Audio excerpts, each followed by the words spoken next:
Oh, a little budget goes stop. All right, here we go. Yeah, there we go. You're live. Yeah, well, thank you for coming to set this up and everything.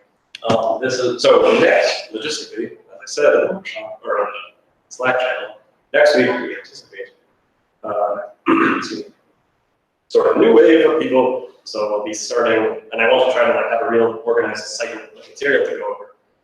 So this is sort of the odd one out. So I thought I would discuss something sort of fun and a bit more open-ended, or a bit more, things that come after data structures and algorithms.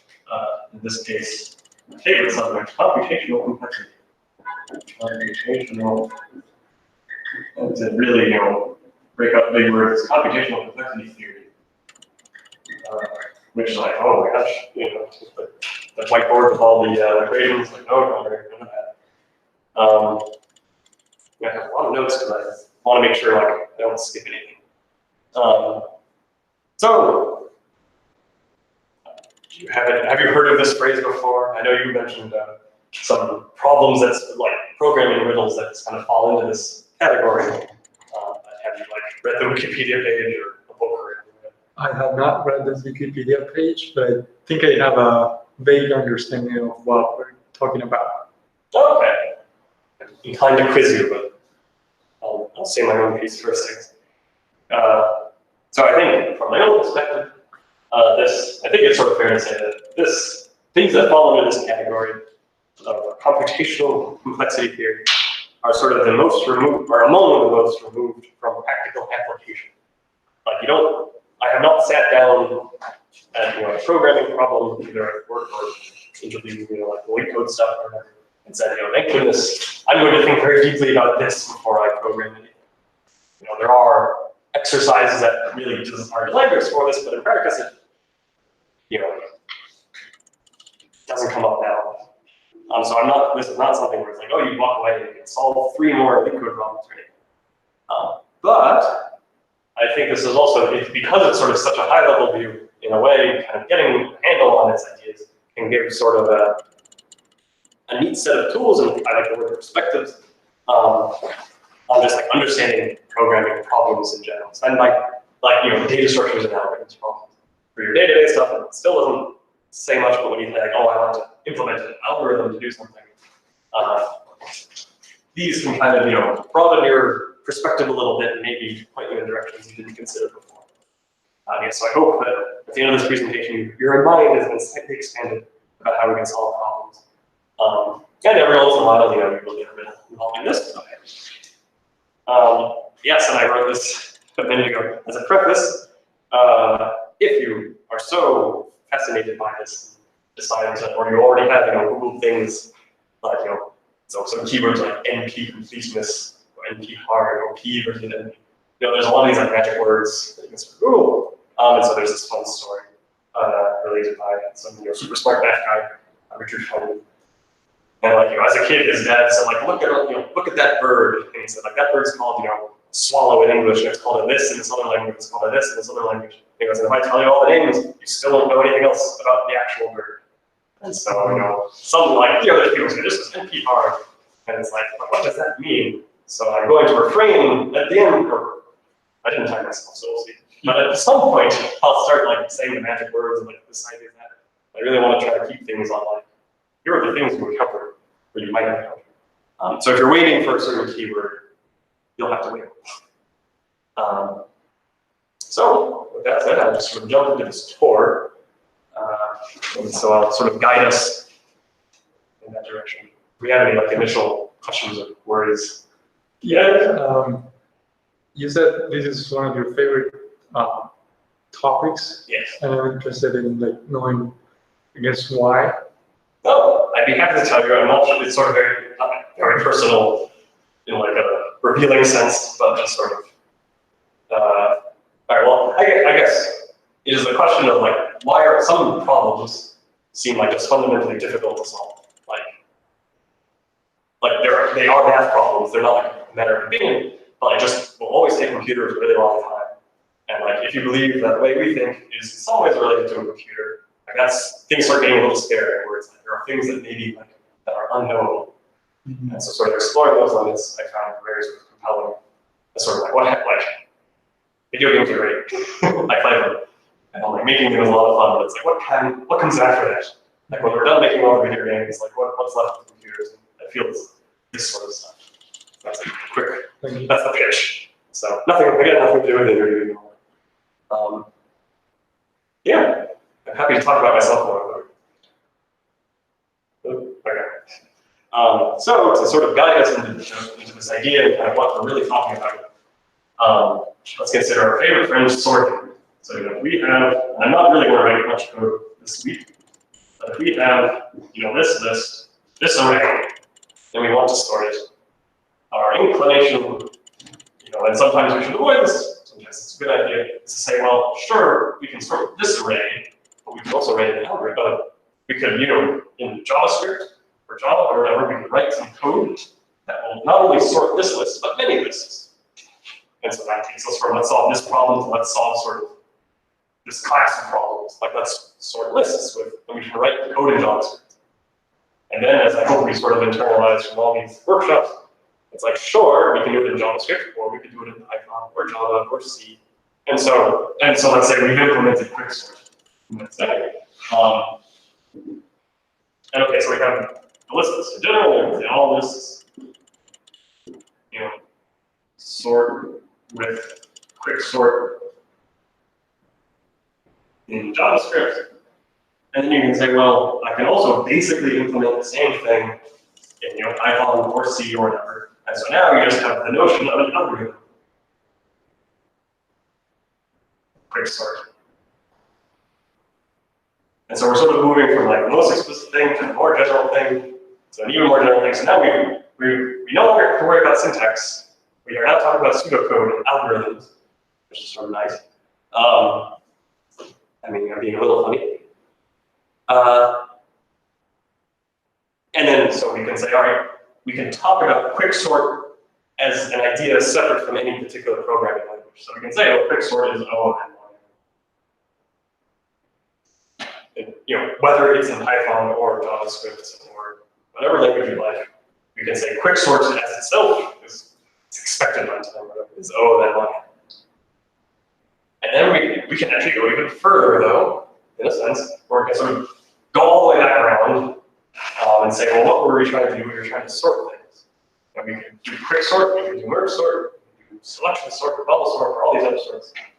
And in fact, people have studied sort of more abstractly the question of sorting and have proven the idea that sorting has a problem.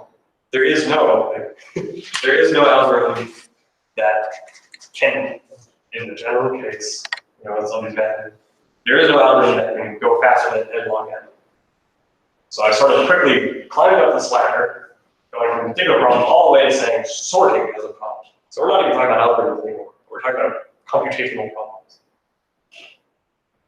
And so that's why it's sort of handy if you're presented a DSA question, you can choose your language. It's like, first we think about the problem. Don't try to do this in your head explicitly. I don't think anyone does. But this is sort of the perspective that we take. It's usually not quite presented this way, but I found it to be useful. When we talk about computational complexity here, we spend all this time, rightfully so, talking about code, and sometimes talking about algorithms independent of code. But then there's also just thinking about the question itself that we're trying to answer, and if we can understand any properties about that. Yeah, so that's the perspective. Kind of what's the best we can do for this problem, and that's very powerful because if you can say, like, for instance, it might seem sort of natural at this point, but like, oh, sorting must, we can't really do better than O and N, then no one will ever say, well, let's try a different programming language. Like, oh, conceptually sort of moved past that. And like, you can imagine something skeptical saying, well, no, maybe there really is, maybe there was sort of a deceit moving from, maybe there is something special about languages. Just at this point, we have to take it on faith. People have explored that very carefully as well. But I don't want to try to keep on one narrative. Yeah, so I guess that's the first big idea that I wanted to get across, is that we can think about problems. Obviously, our thinking is informed by our experiences with programming and like how computers work. But we can think about problems as their own objects, not like Java objects, just Yeah, I guess that's the thing. This is an object. The number 4 is not, is something in our heads, or is it, it's we can think, and I'll add DSA because how to authenticate a user. There's certain, like the more normal programming things, just so on this. We can think about DSA problems as their, what's a better word than object? Their one thing. The one thing independent.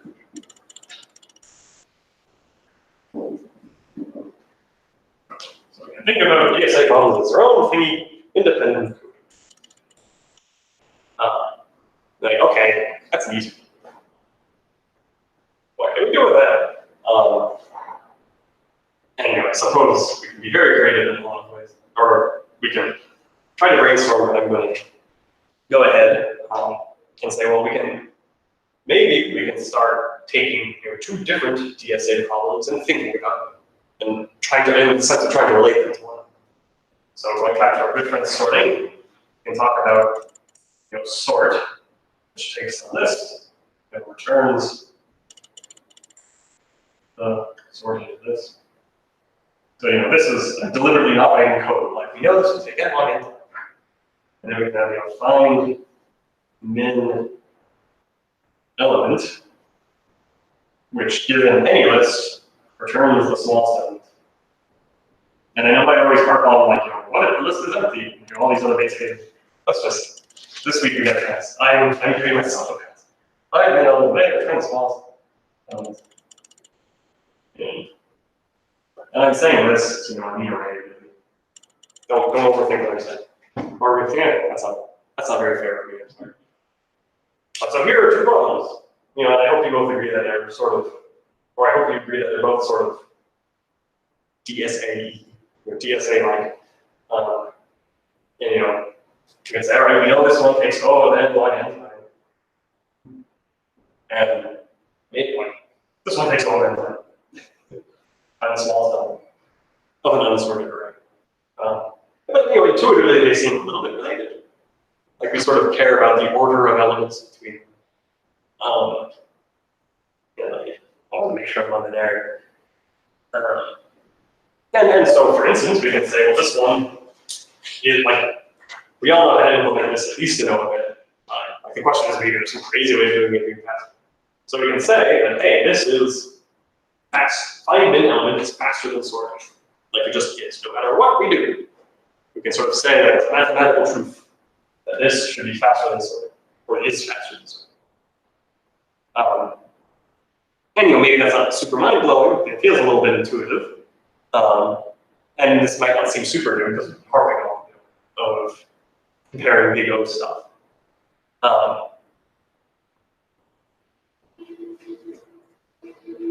But there's another way of comparing these problems. And this might again be sort of intuitive, but we're going to take this and kind of make it a little bit more dramatic later on, where we can implement, find min element of A. We could sort A and then return A sub 0. Right? Like we all believe this. This is again, A is and so this is what I want to maybe again. This is hopefully this is all intuitive. But what I want to drill in is that this implementation really doesn't do much. Like this is a constant step operation. Like I guess the intuitive, without using sort thing is, n equals a sub 0, and then or I equals 1 to length of a, n equals min a sub n turn. Right? Like this was hopefully pretty boring. Just like find min element. This is one way, assuming A is not empty. Let's just pretend the first one's the minimum, and then just repeatedly compare it to each element, and then return the actual minimum. Updating n each time it finds a new song. This is like doing stuff. Like we're going through the whole array. It takes O of n time. This, if you imagine except for the sort, which I know is sort of an unfair statement, centralized sort, we're just doing a constant operation of this return the first element. And like, we believe that this works as well, right? Like these two are equivalent. These both solve find the element. And so that's sort of neat. You're sort of saying like, well, if I can sort for free, right? If you have a magic box that just instantly sorts things, we can say, oh, finding an element becomes meaningfully easier. And so that's sort of a relationship between these two problems. What about the other way? What happens if we get find an element? It's not O of n log n, but it's like O of n, right? Like as in the normal implementation is O of n. Could we implement sort of A meaningfully faster if we could find an element in constant time instead of linear time? Yeah. And then, so I'm presenting that this is not like this is sort of a weird question. You won't find it on, like it's not a canonical question, but it's sort of a one. I think Eric must be.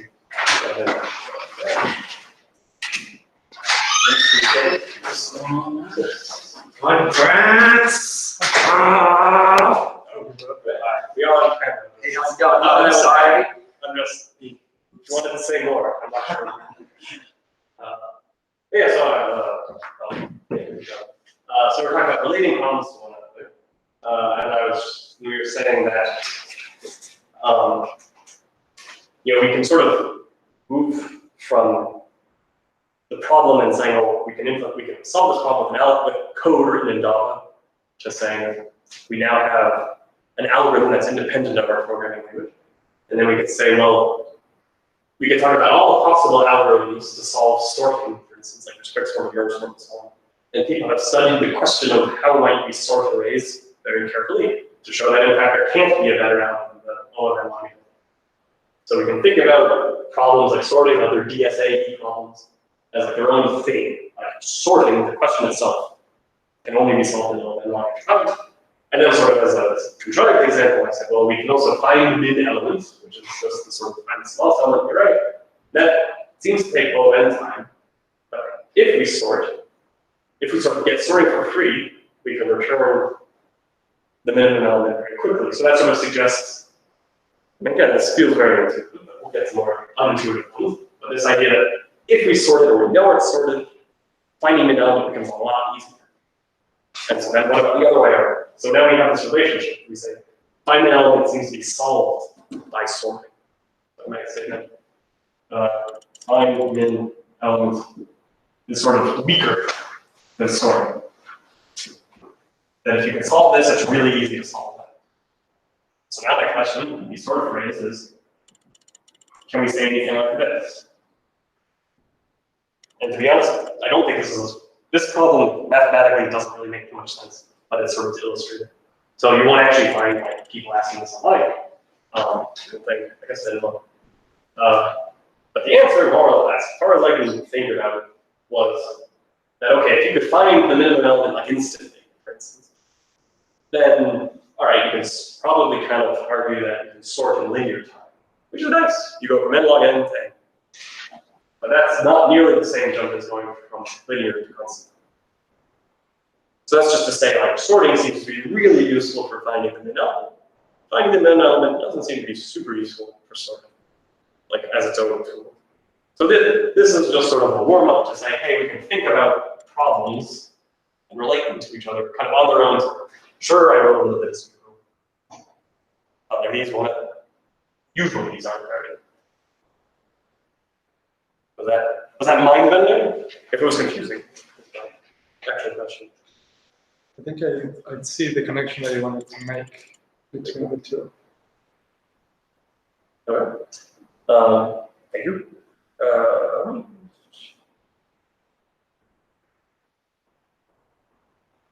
Yes, I'm going to write down.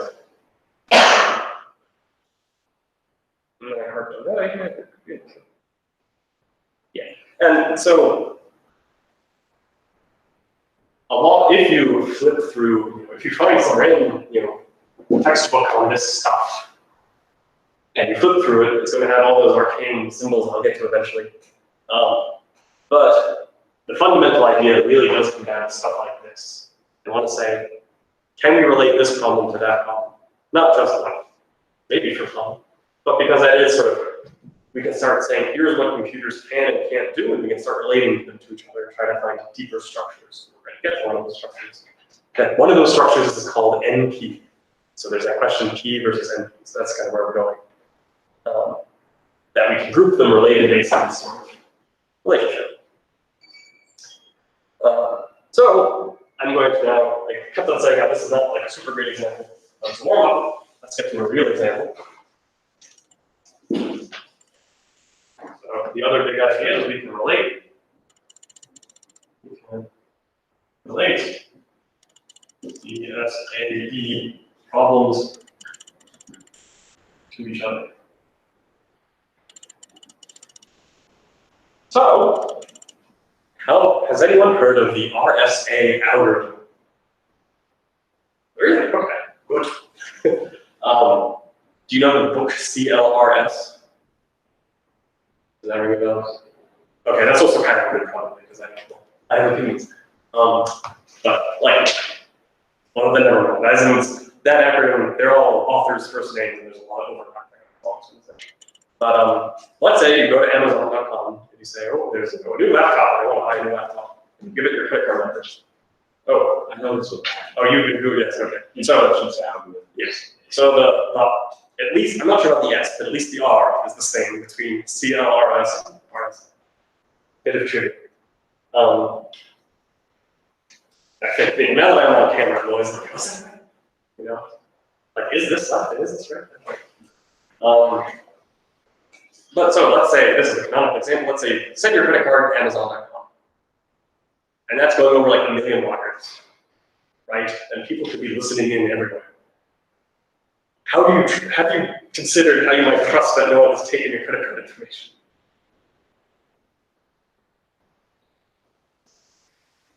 So like, oh, well, there's that little padlock, right?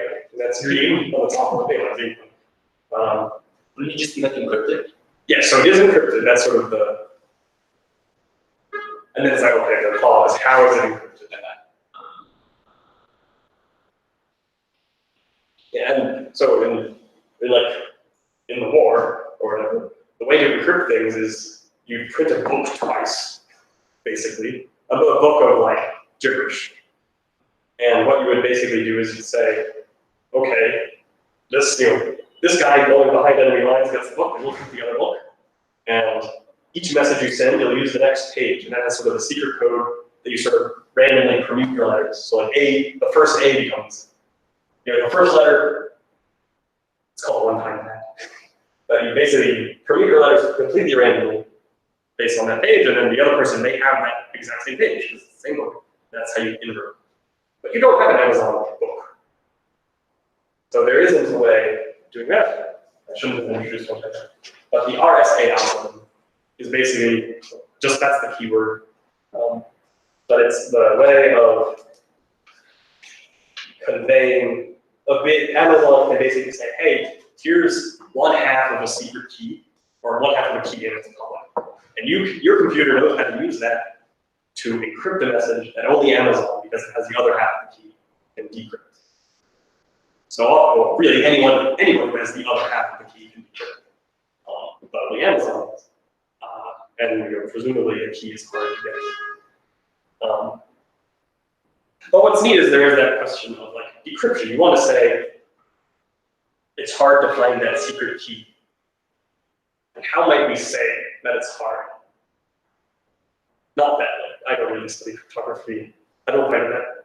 I guess yours. I think hard will be that it will take a human a considerable amount of time to figure it out. Or yeah, like knowing maybe some hints of the key, it will still take a lot of time to even start to approach to the actual. Yeah, so are you thinking of like passwords, like your login password sort of key? Yeah. Okay, so you're thinking like, all right, not not your birthday, not your all this stuff they tell you all this nice stuff to put for your password. Yeah, and so there's that idea of, all right, we don't want to be able to guess it quickly. And it's interesting that you preface it or you qualify that by saying it's hard for a human to guess. But attackers might have a lot of pocket change to rent time on AWS. They might have a lot of computer time or Azure. So the punchline I'll drive us to is that you might want to say, decrypt.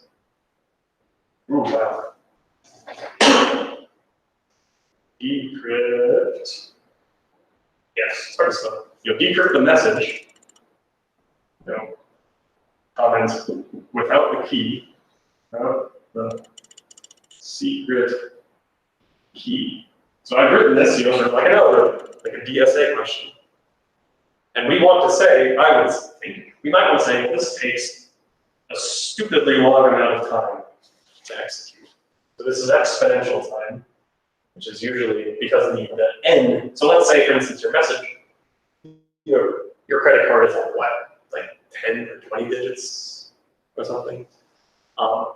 So let's say 16. Okay, I think it's it's like 4 and 3 and it's 16 for like Visa.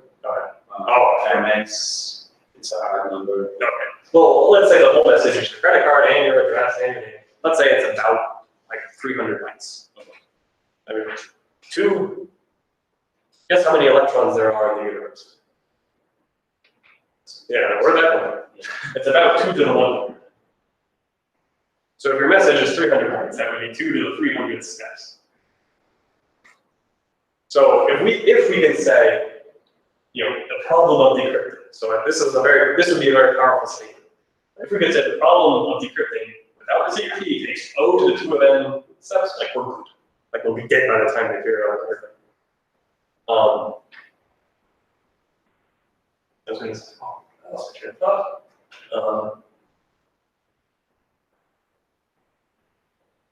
And so that's a very powerful statement because when we say the problem is that hard, it's like it doesn't matter how creative our attackers are. Because, and this is how cryptography worked up until basically computers, and not because of the mechanical sense, but because of the conceptual sense. Before people said, oh, let's have, really tricky encoding schemes and things.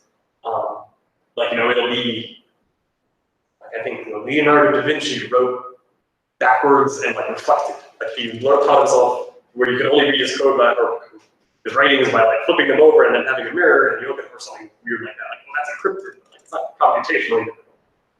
But here we can say to decrypt our message without the secret key takes O to the end time. That's it. Unless if we have fundamentally misunderstood computers, we're good. So how might we say that? Or how might we even begin to construct an encryption method that the other half of this that says, oh, to decrypt this message is very hard. Well, what we can do is we can relate it. We can say, let's look around, people have been studying these DSA questions for a really long time. And one of them is called factoring. Factoring dependent. So, does that ring a bell? Just gauging the room. So, if I give you the number 15, you can say, oh, that can be factored into 3 times 5. If I give you the number 12, that's factored into 2 times 2 times 3. I totally forgot about that. Yeah, I know, this is you probably saw this in 4th grade or whatever. And then never had to do it again.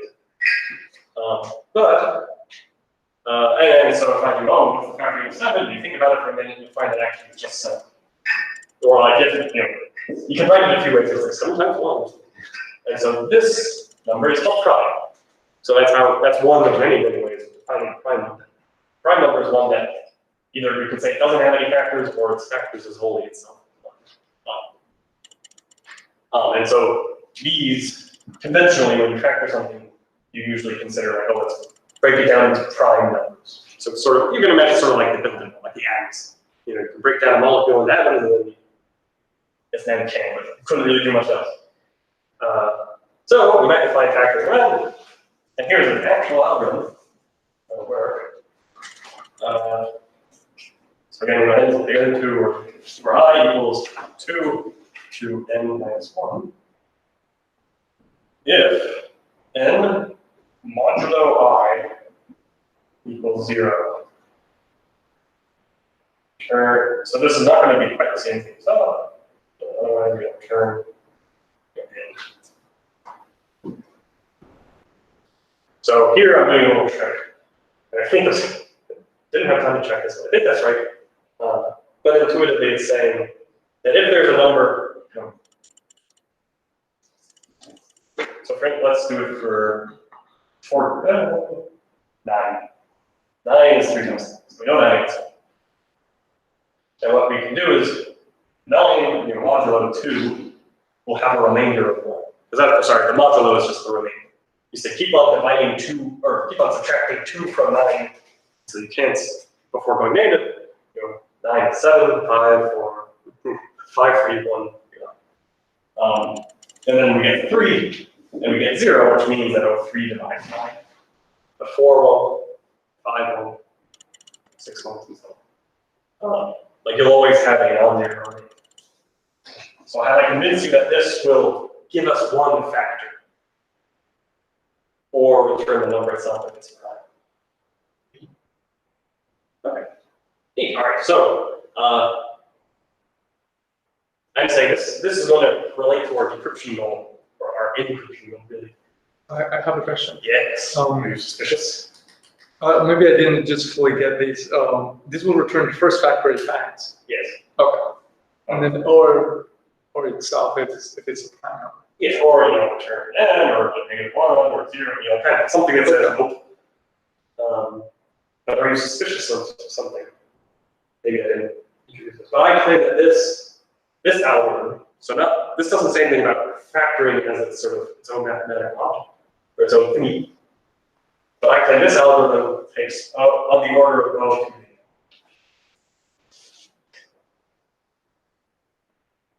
And you might say, well, hold on, this is just a formula from what? This should be O of n. This is something that actually does come up in programming interviews. There are 2 n's here. So let's say n is 32. Roughly how many steps would this run? Don't think too much, or don't think too much. Or you thought even more than 30, sure. I was going to say 32, whatever. Yes, that's probably more right. Yeah, but it runs, pretty close to this value, the value of n. But how long is our input? Because here's sort of a silly thing. What happens if I increase the length of our input in decimal by 1 digit? So instead of running 30 times, how many times will this go? 300. Yeah, all right, now you've bought into the rounding philosophy. So yes, 300, like on the order of 300 steps. So by adding on 1 more digit, suddenly we're doing like 10 times more. 10 times. And if I add on another digit, you're at 3,000 steps. So the length of the value of our input is this number, but the length is 4. And now we're getting a little crazy. This is really going to be, because we're counting in decimal right now, this will be all 10 to the n. So it takes around 1,000. It takes around 1,000 steps. When the length is 4, when the length is 5, it'll take around 10,000 steps.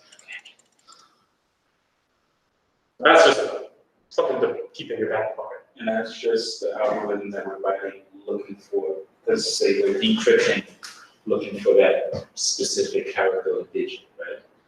So I've not yet related this to decryption, but we're analyzing the runtime of this factoring algorithm. It's algorithm factoring. And so this is just maybe there are much smarter people than me who think about this and come up with faster algorithms. But for now, let's just sort of take it on faith a little bit that there isn't a substantively faster one. For now, the best anyone can do is 2 to the n. I'm still a little bit confused on the length of the number itself, like digits, and the number itself. I don't know. Yes. Like how many digits the number has versus the number itself. Yeah. it's kind of like the value of the number versus the length of the number. So you know, like 32,000 is five numbers, but like the value wise, it's like 10 times more. I see. Right, so if you add another, you just add like any other number, it's like 6, the length is 6, but then the value of the number is 10 times. I see. Okay. Thank you. Yeah. Yeah, and another way of looking at it, so that's the intuition that I like to appeal to, but another way is that the length of any number is roughly log of that number. So now that's probably just going to be confusing. Never mind. Well, you know, instead of going from 2 to the n, you know, to n, like I said, oh, that's the relationship we have here for runtime. Just you take the log of both sides, you get n is related to log n. And so here we're saying, oh, if log n, if the length of our number goes from 5 to 6, then it's kind of, yeah, that's why I'm going to explain this one. Yeah. Listen there. Listen to the other people. Okay, so this is factoring, right? This seemed to be like an interlude from our decryption question. But we have this idea in our head of we can relate DSA problems to each other. So we're not going to implement encryption or decryption. But what we want to, what RSA, the algorithm, basically says is if you don't have a secret key that Amazon does, the message recipient does, then decrypt, if you can decrypt the message, then you can also If you can decrypt the message. if you can crack our encryption, basically. Crack our encryption, then you can factor.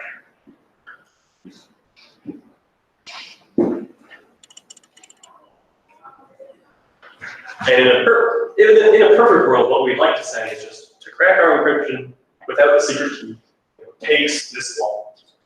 But we have not been able to do that. Just humans have not been able to succeed at being able to make that statement. But we've been able to say something very, very close, which is that if you can crack our encryption, then cracking our encryption is equivalent to solving factoring. So just as how I wrote, like, oh, you can find them in an element very easily if you can sort. You know, sort. You can imagine something like factor some number would basically be encrypt the message, and then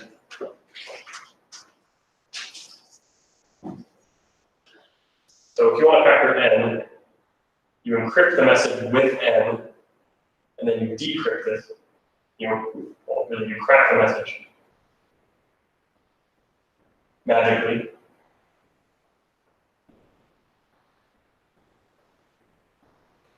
And then, this is an n prime little hat, or the little apostrophe. And then you can, use n prime prime. So obviously this is very handwritten. Don't try to apply this because you can't. No, because I'm not extending it further.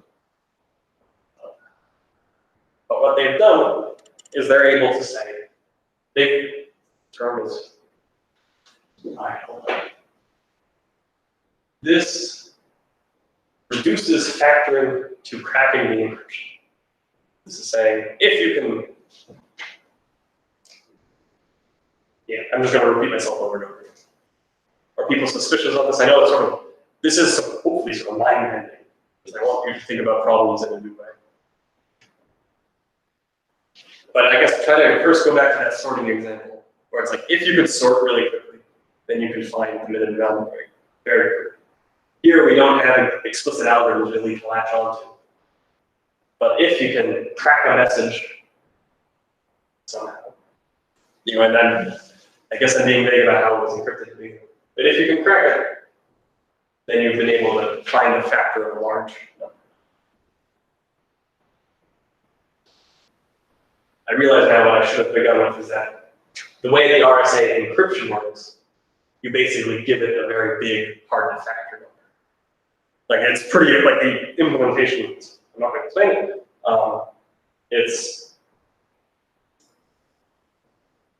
like it was designed from the idea of like, wait a second, factoring is really hard.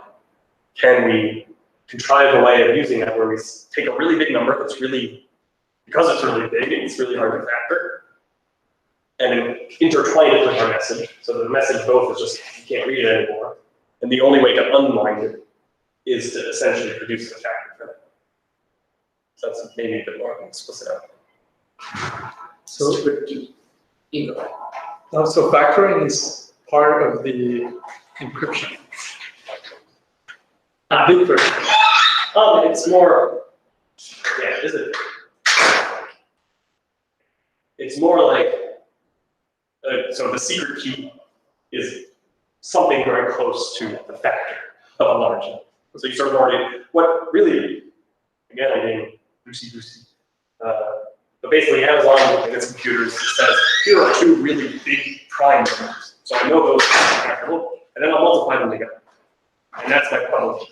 And I'll share one of the prime numbers, or no, I won't. That will be work. That's okay. I basically going to keep that pair, and I'm going to remember how that number is factored. So that kind of backwards. And I'm taking notes in my head of like, what was confusing? So if you know one of the prime numbers, then you would know both. So that's why I corrected myself.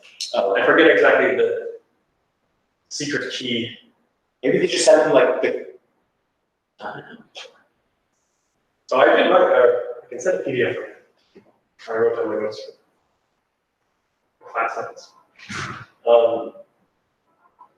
So I am not prepared to go deeper into this question. We can if you'd like me to try. Instead, this was sort of just an example. Are we all super pumped about factor? That's fair. I mean, so here, there's a lot of money on the line if you can actually do this, so people are pretty motivated. Isn't like finding like the next prime number like really a big deal too? Yeah, but a lot of these are the next. That like the next largest like prime number that we can find. Yeah, so there is just, it's like an academic study, people try to find the largest prime node ever. And in fact, they're kind of on the order of 2 to 1. Like, I'm not sure if we can actually print them.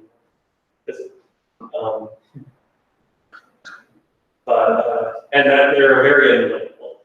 Then there's also the question of here's the 1,000th prime number, find the 1,000th at first. I can find literally an extra, I think that's also good. I forget. But so, oh, you know, it's actually going good, right? I was afraid of running out of material with the opposite side. I'll also say that with a lot of this heavy stuff, I pinky swear that like, the ideas I'm outlining are definitely like, true. You know? There's a million caveats to like, what's actually correct. In math, if you have a bug, it just means you're completely wrong. It's a little long. So factoring has not been proven to be correct. It is suspected to be correct. Which is to say, people have not actually sat down and shown there is no algorithm. It's more that people have related it to a lot of other problems that everyone has been trying to solve for a really long time to try an efficient algorithm, and we have not yet succeeded. And that is really more or less the main thrust of study, or the main course of study in computation. So I've been talking a lot, and now we're interested in problems we can't solve. Okay? Yeah, right. I'm going to erase a lot of this. I guess it's all immortalizing, so I'm not used to that. All my horrible factual mistakes. But we talked, and mea culpa, I ran out of time in terms of preparing. So you're going to have to bear with some fiction. Give me 1 moment. I'm on camera.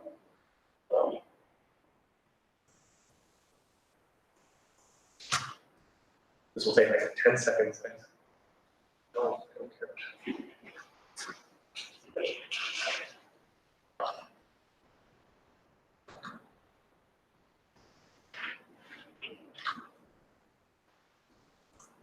And I'm just very excited.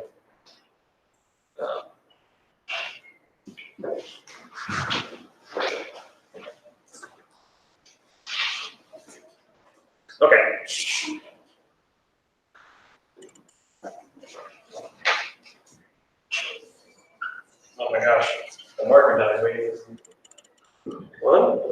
1.663. Forget that. 1, 2, 9, 7. These are two numbers. Was it worth the wait? These are two numbers. And let's talk about it. And so we've just been saying how, like, believe me, factoring is really, really hard. So if I said, let's factor this number, oh no, right? Like, we wouldn't want that because that would take too long. But let's say, I say, well, I'll go a little easy on you, on all of us really, and say, one of the factors is 107.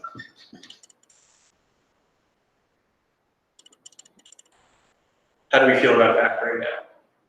So, okay, sure, we could just say, well, it's 107, but do you believe me? Well, that's very kind of you, but let's say you don't believe me. It's easy to verify, Bill. Yeah, okay, And then you're you going cover this this idea. thing. Yes, I you said- literally just read it on Wikipedia really like this.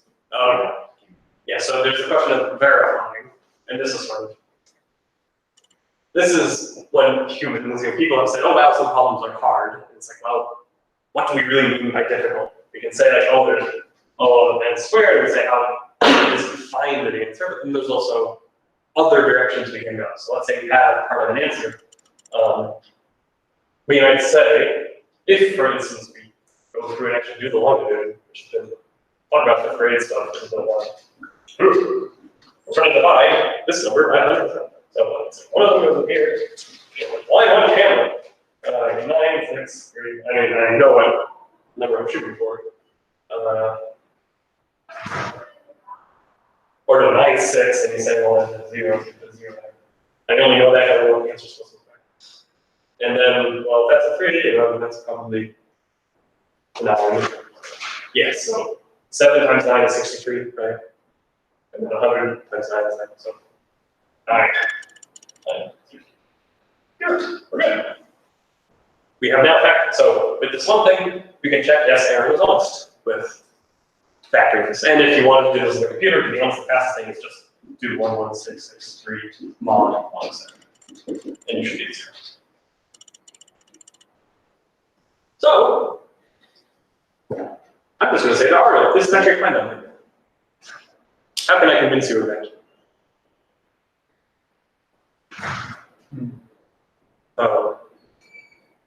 I can't like give you like, oh,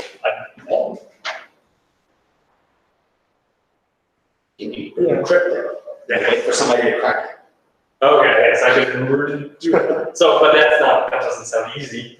So there's sort of another mapping line, but that's the intuition of like. This is sort of weird. On the one hand, factoring. Oh, I skipped this step. You know, solving factoring in general. Also, just as how sorting solves the find min element thing, if we can factor numbers, and then like we also know if a number's prime, because the factoring algorithm will tell us I didn't find it. So in that sense, factoring seems to be a harder problem than finding a prime number. And I'm going backwards. And if we know a number is not prime, that doesn't tell us anything about whether we can factor. Other than that before, you know what I mean. But here, it seems pretty natural for me to just say, here's the answer, and it's very easy to check. But if I just tell you this is prime, at least for humans, maybe there's some like easy to compute but hard to like do in your head algorithm. For humans, it's hard to be convinced that the number is prime, except by just sort of checking it. And that's sort of an interesting aspect of certain problems. And then so here's the line. There is a efficient for computers, very unintuitive for humans algorithm that can verify something as a prime. Just putting that out there. I think it's the AKS algorithm. Forget it. I know there's all these like 3 other acronyms. It's like, oh, how fancy. But I'm on camera, so I can't lie.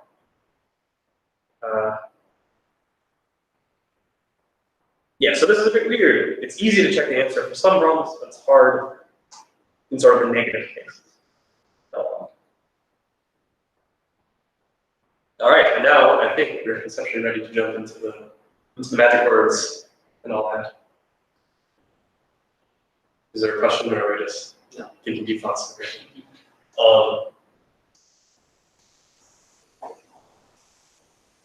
So I would be remiss not to mention. I'd be remiss not to mention this problem. Three-sat. So I guess someone repeated this stuff. Have any of you heard of three-sat or satisfiability? Satisfiability. Okay. So this is essentially, I think it's fair to say this is the central problem of computational complexity theory. What is this one? So it's another DSA question. It wouldn't sound too crazy for like a more intense leak code thing. So we have Boolean variables that can be true or false.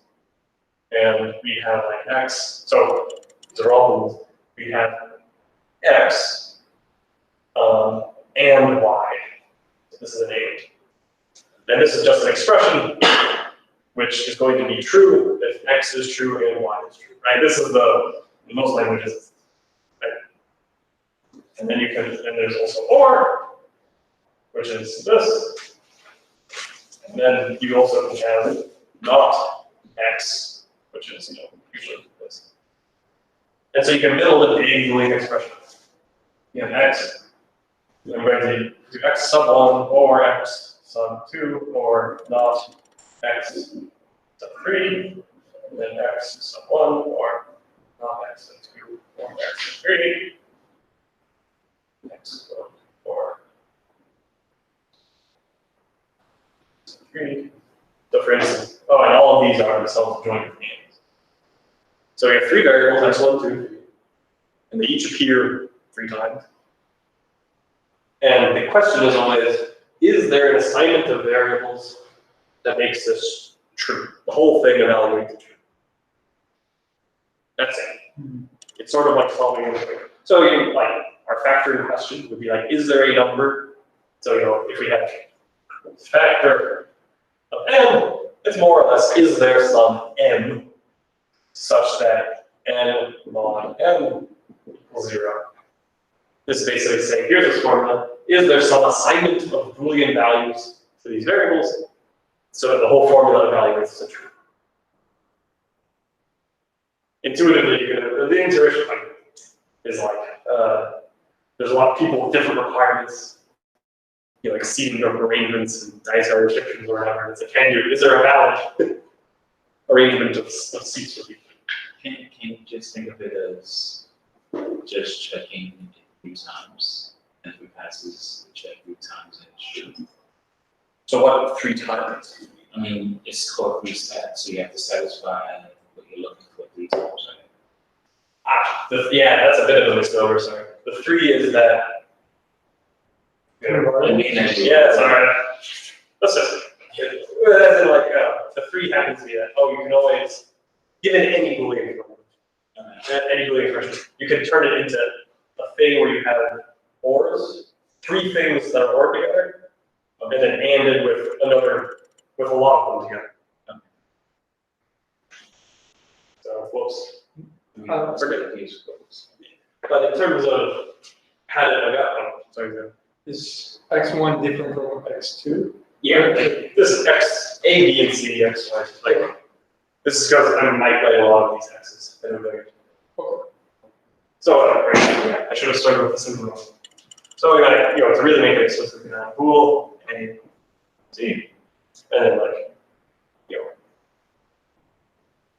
but these are the parameters.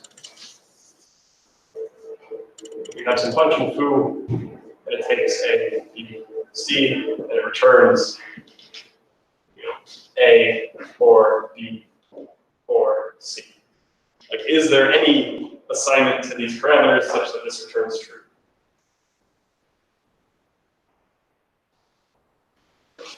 So yes. And what is an example of it? So you say yes, what is an example of one of those assignments? If A is true. Yeah, so if A is true, then like just by Boolean arithmetic or whatever, like the or, this or becomes true, and this or becomes true. It's true or anything true. And then you can imagine, I'm kind of transitioning a little bit. If we just have variables x1, x2, x3, we have x1 and x2 and x, or not x1 and not x2 and not x3. Is there a satisfying sign? Is there a way of having this return true? Yeah. And what is an example of that? That would be if x sub 1, x sub 2, x sub 3 is false. Do we have a quorum? Yes.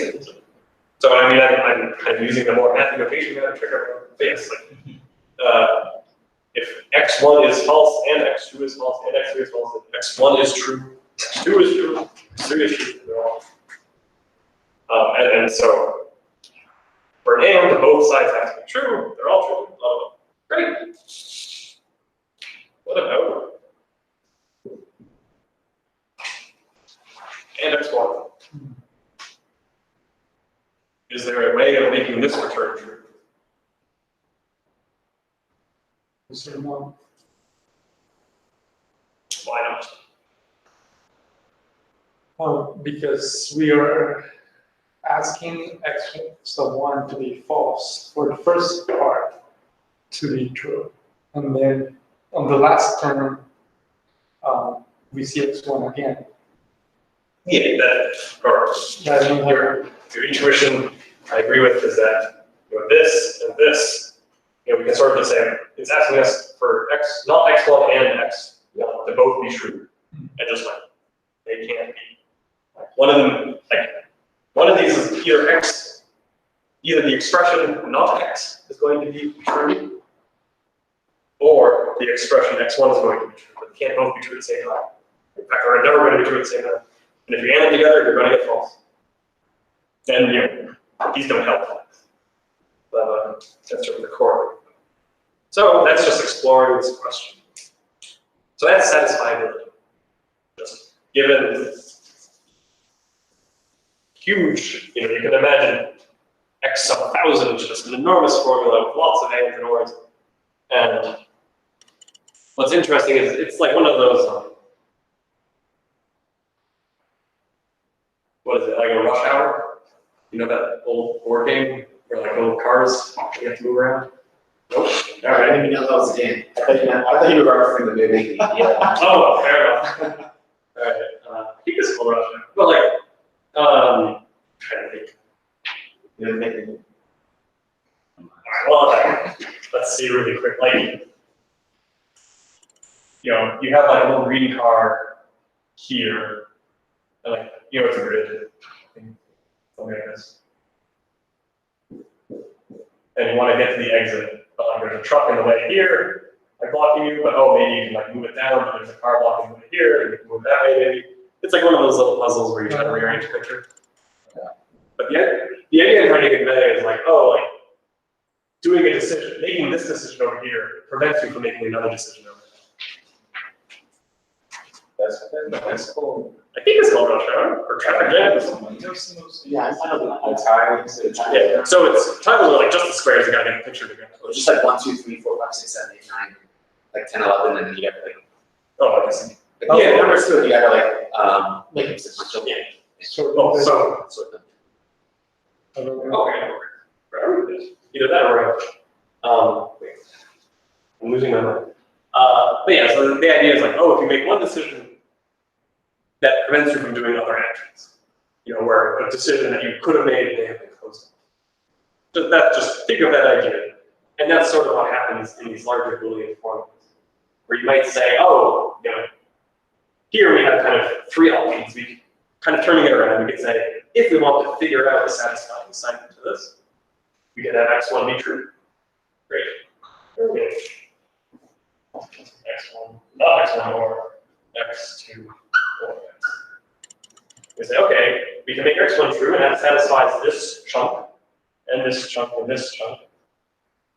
But no, we still have to satisfy this chunk. And I'm phrasing them as chunks because all of these will always be ANDed together. So we have these little clauses.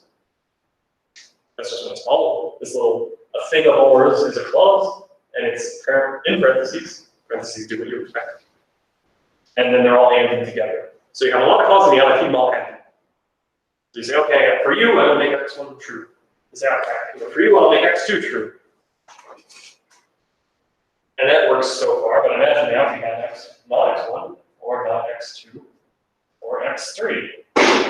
You say, okay, for you, I made x2 true. Oh, okay, fine. For you, I'll make x3 true. And you probably see what's going to happen now. I can say, well, what happens if we have another clause? That's x1, or not x2, or not x3. Say, uh-oh. So we can't make all three of these true. And if nothing else, this says we can't make all three. To make this one happen, one of the variables has to be false. You know, obviously I'm making up this question as we go along. I'm being a little unfair. Usually you get it as input and it doesn't change on you. But this is to explore the intuition of, okay, you make one thing true, but elsewhere something else might go false. So that's the question. Now, we could spend the rest of the time trying to find an efficient algorithm to solve this. Here's a meta question. Would we succeed? That depends how we have. Yes, if we come up with an algorithm that, in fact, let's be very generous. Let's try to solve this in cubic time. Or actually, that's bad. Let's try to solve this L. What's an algorithm to actually solve this? To find an assignment that makes this all true. Well, isn't it impossible to find an assignment? Like You Google some things, you're saying it's very, what? In the current state, it's impossible. It's because of the last clause. I know what you're saying. You're saying, oh, there's so many clauses, we can't keep them all happy. I promise there is a way to make it happen. Okay. I think but x2 and x3 are both false, and x1 is true. No. I mean, you need 8 clauses. Okay. And that sort of informs actually, how might we have an algorithm that would definitely tell us if there's a satisfying assignment, or tell us if there isn't.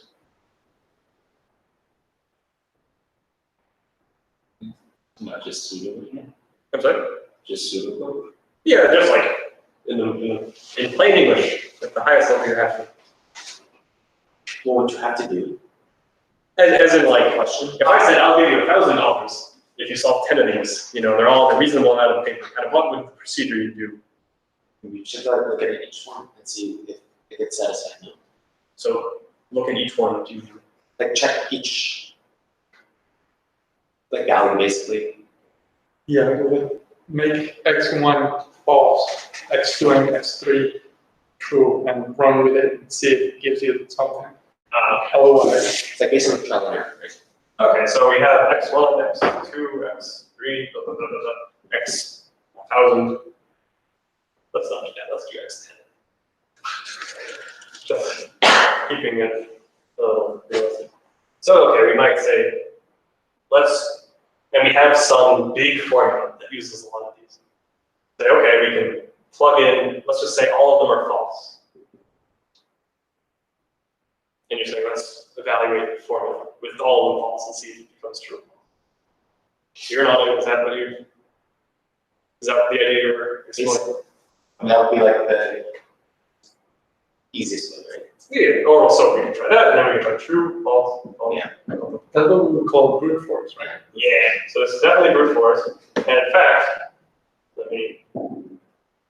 I'm doing it in a particular pattern. I guess T's and F's are pretty similar.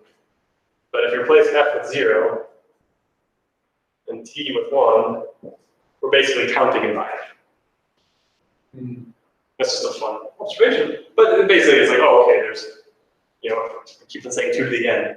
Here's n variables, and the first variable can take 2 values, true or false. And the second variable, so for each time we choose a true or false, the second variable can be true or false. and the third variable, so, and that's where we get 2 to the n. Mhm. And just if you count this out, you'll end up with 2 to the 10 rows in your table. But that'll work. That is a perfectly good algorithm. It's not an efficient one, but it does. So yeah, so we can solve this in 2 to the n. But yeah, more electrons in the universe have been way too much stuff. So let's say if your interviewer is kind to you and says, I don't care, I don't like this runtime, but I don't care, I just want you to get it to be a polynomial. So this is an exponential because the n is in the exponent, more or less. I just want some n, to the k. So as in the n is here, and k can be 2. So like I don't care if it's a quadratic algorithm. I don't care if k is 7. If it's a n to the 7 algorithm, a septuple algorithm, or a cubic algorithm, it's just implement an algorithm that runs in polynomial time to solve this problem. Would you say yes, Mr. or Mrs. Interviewer, I would do that? I know it's a very like here. What is Aaron actually getting? Is the real question. So, just to make things interesting, if you come up with O of n to the 10 algorithm or better, or O of n to 100, or any fixed number here, you will literally win $1 million. There is a $1 million bounty on this question, made by some philanthropist who really went there. So, and that was from, I think, decades ago. Like, it's not a new thing. This problem has been around, so the price went up. Yeah, you'd think it'd go with inflation. It'd be like $2 million. But then there were I think it's the Klein Millennium Prizes or something. Because probably not too long ago. Called the Millennium. But there were like 7 questions, and I think like 2 of them have been solved, and 1 of them. Oh, so this has been solved. Oh no, 2 of the 7 questions solved. 1 of the remaining unsolved questions is really at this point it's phrased. It should be phrased. Is there a polynomial time algorithm, or prove that there isn't? So that's kind of neat. If you prove that there isn't, you still win. I mean, go for it. I don't remember the pragmatics of the actual bounty. That's sort of more. How do you prove that it's not? Yeah. Yeah, that's a good question. How would you like to go about it? Yeah, and so that is where. Well, I don't answer it. Or you're asking me in more general. So there are some questions, I don't remember right now, but they're much simpler ones in a sense, but they have been proven there is no fast one. Like you basically just have to brute force. And so you can imagine, well, maybe we can do that reduction thing. We're saying, if you can solve this, to solve this is the equivalent of solving something we know that is definitely common. That is not proven very proven. Another simplest, or the more general form would be, if this were solvable in polynomial time, something obviously false would happen. So you can imagine, I guess you have to take this up and like, oh, if we can solve this in polynomial time, then sorting can be done in linear time. Like, oh, we've already proven that sorting is in linear time, or is greater than linear. So okay, like because we've derived something that's false, like a false statement, then that means the thing we're trying to prove should also be false. That's a very sort of, that's like the first tool in your toolbox sort of thing when you want to start proving stuff. And of course, a lot of people have thought very deeply about the structure of these sorts of questions. So for instance, and that is really what exploited that idea when I talked about factoring, when I erase all this. So actually, I looked at the table. Let's take this. Implicit in our algorithm is this idea that, hey, it's actually pretty easy to evaluate the Boolean formula itself. So finding the right entry of the table of like all possible assignments is hard, or we don't know a good way, then if I give you one, it's very easy to check the answer. And that's because, you know, I guess our intuition is, yeah, we kind of know how to evaluate a Boolean formula. And so just as how I said that if I give you a prime factor, it's sort of easy to verify. Or if I give you a factor of a number, it's very easy to verify that that factor is correct. If I give you a satisfying assignment, it's very easy to find it satisfying. And for weird reasons, any problem with that property, so things like factoring and satisfiability are in a class, like a group, a category that we call NP. That's just its name. I can tell you what it stands for. It won't tell you anything. Non-deterministic polynomial. All right, maybe it's, I don't like these things. Maybe I should. This is basically saying non-deterministic, as if you could just magically choose all possible answers and happen to pick the right one. Then it's polynomial time to solve. So that's just a weird way of phrasing that same intuition that given an answer, it's easy to check that it is the right answer. And we can then turn it around and we can say, or not turn it around, like, remember how I said, what about prove to me that this number is prime, or convince me that this number is prime? Let's say there is no satisfying assignment. So if I give you a really big value for like x, or x,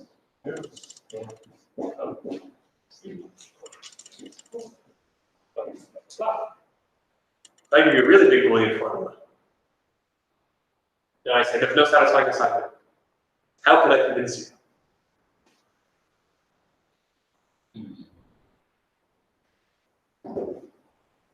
If you try all the combinations, which might take forever. Well, I don't say forever, but there's always time. But yes, there is. So we can sort of exhaustively just check and say, look, we've checked them all. Maybe all 2 to the 1 done redundant. And we've found that there is no satisfying assignment.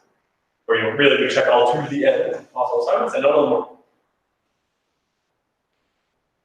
And so implicit in, and that's a great idea, and implicit in that idea is that it is not fast to check that it's so if I give you, I can very quickly convince you that it is satisfying.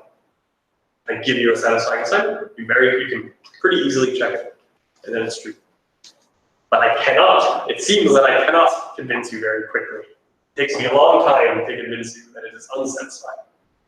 So there's this weird asymmetry. And you might say, well, what does it really happen? And as it happens,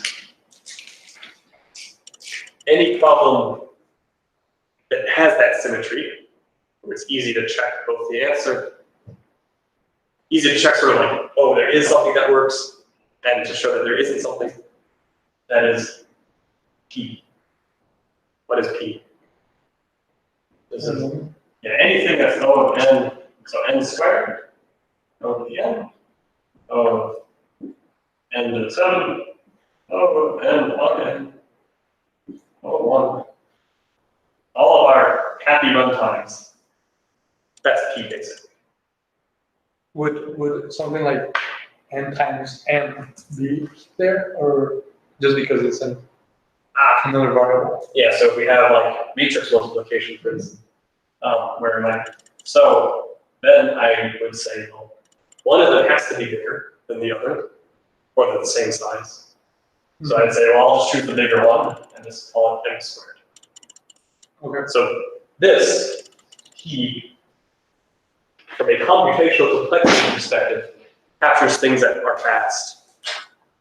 In reality, n to the 7 is horrible. Like never have an n to the 7 algorithm. But like it gives us the freedom to sort of exactly address those sort of questions. Like, oh, what if, there's a really big number, a really small number. What if, this, we have an n squared algorithm, but we have another one that has that in a for loop. So it's n cubed.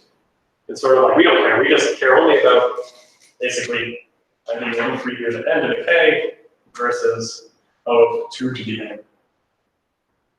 sort of the scope is. Mhm. So we actually, this matters. Oh, 2 to the n over here.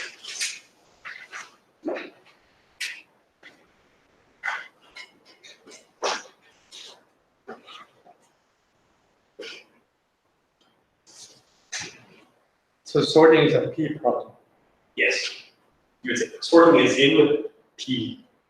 Okay. Like in P is sort of like a grouping or like a country.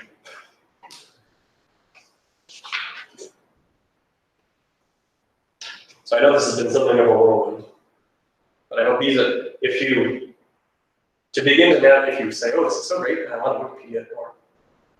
To navigate this stuff, having a good sense of, okay, this is what satisfiability is.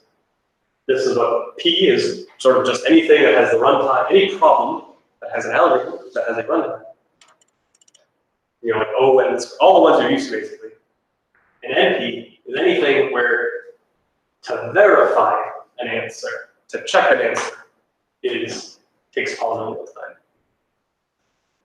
But we're not sure about how long it takes to find it. That's what I meant with that $1 million bound. Mhm.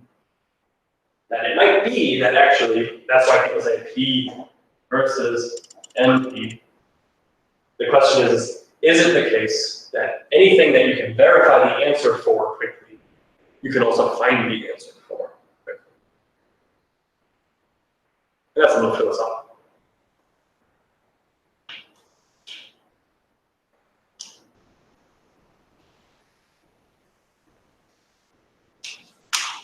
I have found from my own experiences, this stuff is really hard to like keep straight in your head and struggle and it's gonna go. Yeah. Well, and I mean, even if you walk away from this thinking, oh, I get it, like, you know, there'll be a loud honk and then it'll all scatter again. So it takes a few passes to sort of absorb. But I hope you have the ideas of like, okay, there's sort of really out there ways of thinking about computational questions. There's plenty more to talk about. I'm not saying this is the end. But this is sort of a natural stopping point, I think. Or resting point. Are we good? Did anything sound weird? Oh wait, how does it relate to that? Any sort of comments like that? Could you repeat the definition of NP, or not the formal definition, but what it means? That it's easier to verify a solution, but it's really hard. No, it's really easy to check if a solution is valid. It's really hard to check if it's not valid. So this is one of those mathy things where it's like, it's exactly what it says, and if you say anything else, it's like, oh, it's, like it can be drawn out into a very different sort of state. NP is, so I guess, to answer your question, we've observed that, hey, there's this problem that I sort of promise seems really hard to find a solution. But once you get a solution, it's really easy to check. Okay. And that is, so anything that has a solution that is easy to check is within NP. And what's weird about that is when we say easy, you mean any answer that takes polynomial time to check. And a weird thing you can kind of, if you think about that carefully, you say, well, wait a second. Anything in polynomial, anything that already has a polynomial time thing, if we're given an answer to check, and we have polynomial time to check it, we can just compute it ourselves. So anything in P is already, anything that is within P is in NP. Which is sort of I hope it's intuitive, but it's sort of a weird thing. And so the question is only sort of the other way around, which is, this is something where it's like, hey, it's easy to find and verify the answer. Because if you can find it, then it's easy to verify. It's just finding it again. This is like, it's only easy to verify the answer. Or we only know that it's easy to verify the answer. It might be that it's also easy to find it, but we haven't figured out the algorithm yet. Do you think we will do at some point? Are you hopeful? Well, so this is people. There's actually, so I've not read this, but I've heard good things.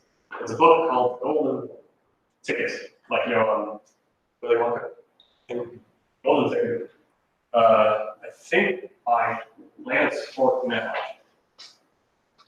There's like a few big names. He was one of the original people. I think it's, if you do Golden Ticket complexity theory, like there's only one book, but it talks about what if it were true, what if P is an empty. And I mean that you can have a little fun with this, and people do, where it's like, have you ever seen like a good movie?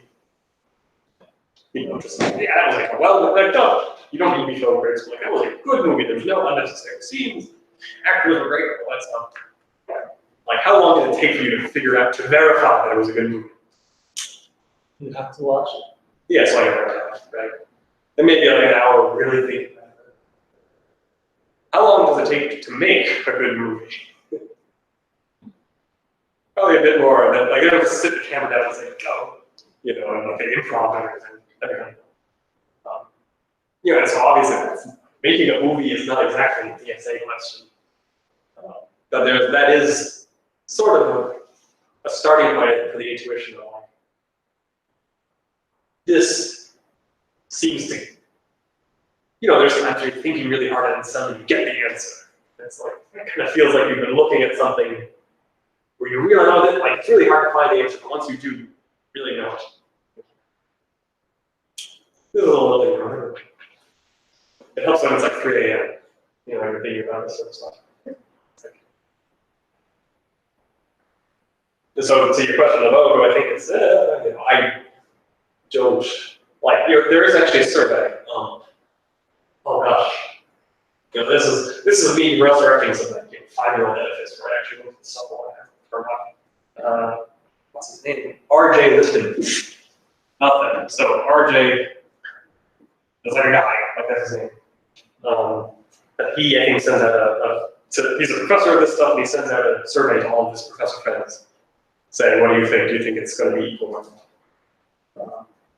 Yes. So that's, most people say no. I guess I agree with the majority. But these blog, but then they write their blog posts. It's like they assume you're sort of in the thick of this whole thing. So it's kind of trouble. Anyways, so that's the central problem. P versus NP. You've been introduced to it. It takes many passes for this to really internalize. If you go on like Hacker News, someone will say, I got an A in this course, and here's a true statement. Completely wrong. So I'm trusting the vendor. Trust the professors, they know what you're doing. I'm sure I missed something. Wikipedia. We can move on to some, perhaps tying this to things other people have seen before. I'm going to erase this. Okay.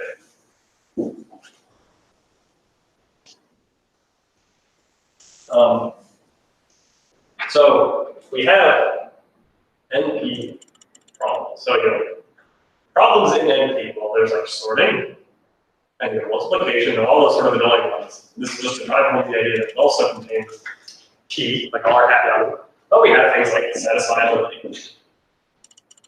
And there's also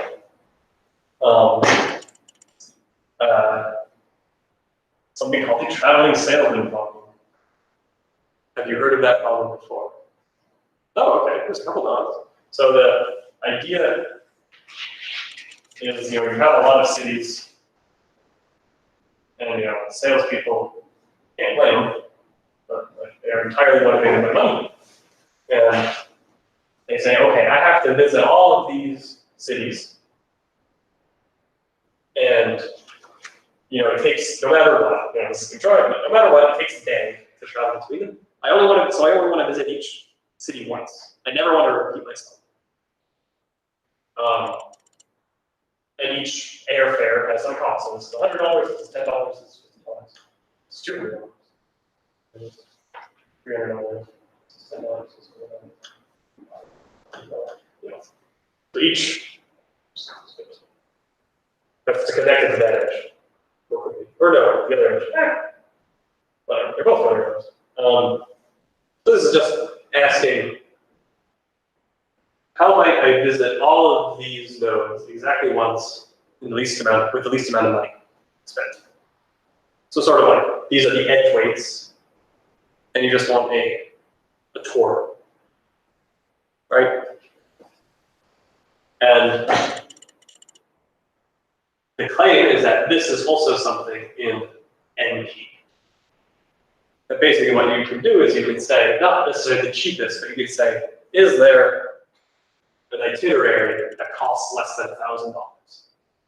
And it says yes or no. And you say, okay, is there an itinerary less than $500? And it says yes or no, then you can sort of binary search. So don't worry about that. But this is the traveling salesman problem, and it is in NP for that reason. Maybe I was doing it right. How is it easy to verify? Okay. So yeah, the actual problem is, given this graph, It's usually they'll give the answers for the route. yeah, is there a route cheaper than $1,000? So that's actually how you'd ask it. You always get a yes or no question. And they say, well, okay, like also in practicality, it's not super helpful. Like if it says yeah, it's like, all right. But oh,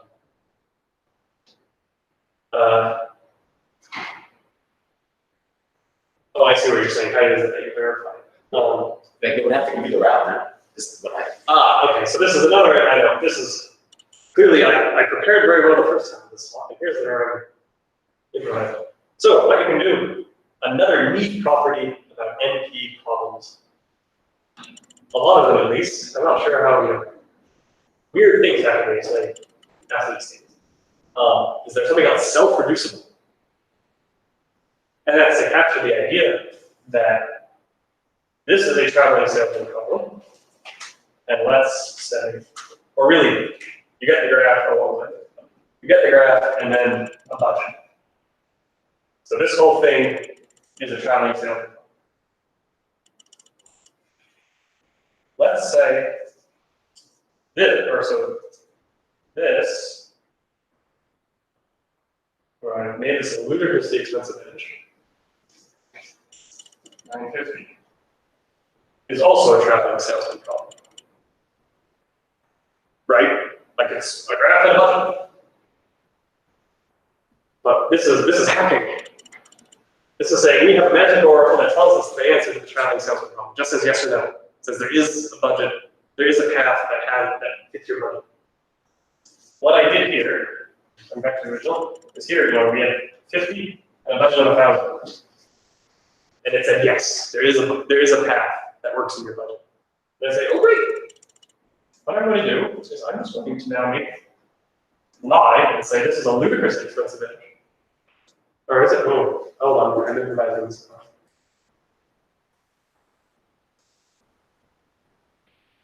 Oh, it's so funny. Intuitively, you're starting here.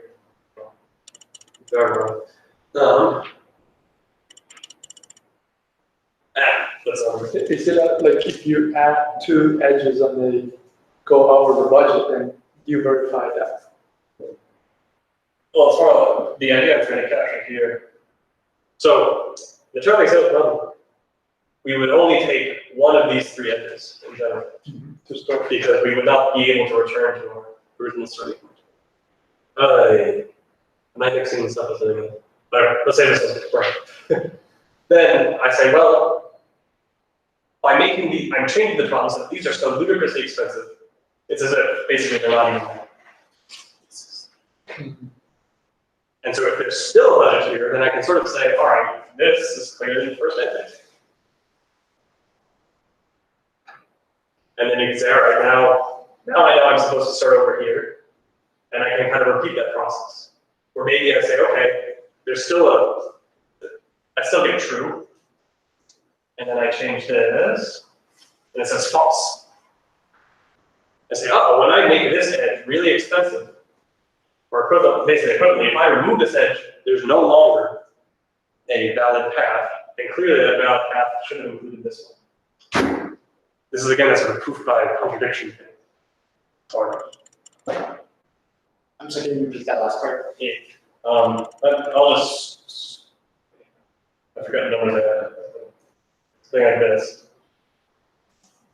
So the problem that I'm we're starting out is start here, and we want to visit every node exactly once, cheapest way possible. And I say, is there a way that fits within $1,000 budget? It says yes. That's great. I'm just going to erase the numbers. Is there still one? And it says yes. And that means that. Wait, who's saying yes? Oh, I see. Is it just the magic algorithm? Yes, the magic algorithm. Okay, I see. This is how, if, yeah, we got it right. This is saying an NP only tells you that the answer is easy to verify. And, oh yeah, here, The hard to like find the answer, right? yes. That we get how like this magic. Oh, yeah, I got it. Yeah, I got it started. Yes, the answer is easy to verify because we just give you a path you can allocate. Right? Oh, so that's right. Yeah. Okay. But then I was like, oh, self-reducibility is so neat. Where the idea is that, which would be the next step, shame on me, which is that let's say you had something that could tell you the answer, but it didn't tell you what it was. This is another aspect of like how our questions are. Like, okay, we know that if we get an answer, we can find them very quickly. But now if we just get a yes or no thing, I was demonstrating that you can actually construct the answer out of that through repeated queries. So that was a separate idea. Whoops.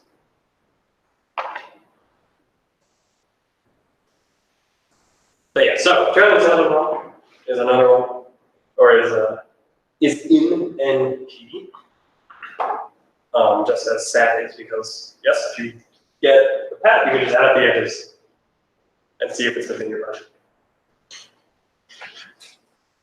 Have people heard of other questions that they've heard, oh, this is in NP, or it's NP hard, or NP? Good, because it's sort of, oh, you have that. I think I saw Sudoku. Okay, so people say Sudoku, NP, right? And so we all know Sudoku. I think it is. I think I want to say that. Oh no, is there some, like, what is it, number file? No, just like an NP. Is that what you're talking about? Yeah, I think just like Google N versus NP and you like watch the video. All right, was it a useful video? Yeah, it's just. Right. I posted to the Slack. Or not. I think like I watched it like really like months ago, and then I went to California, so there was other computer So you program, got distracted. and Yeah, all right. Clearly you left an impression. And okay, so Sudoku. So let's think about that for a second. It's like if I give you a Sudoku board, and I fill it in, is it easy to, or we all know how Sudoku works? Yes, okay. Is it easy to figure out if the answer is valid or not? Yeah. Like it's already filled, at this point I filled it in because I've given you an answer. And yeah, you just check the rows, check the columns, check the squares. It's like, linear time is 3, so to speak. So okay, we have traveling problem. We don't have 53 other acronyms for pseudo. Adjective. Are there any others? No. So one that sometimes is apparently is an interview question is the knapsack problem. Or no, I'm sorry, the subset sum problem. And this is something that you could actually maybe imagine seeing on LeetCode or whatever, where you get some set of numbers.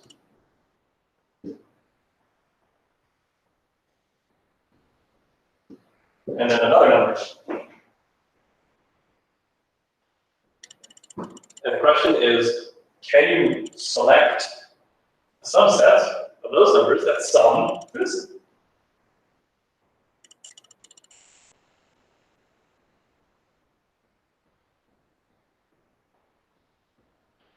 And this is, so if I give you an answer, is it easy to verify?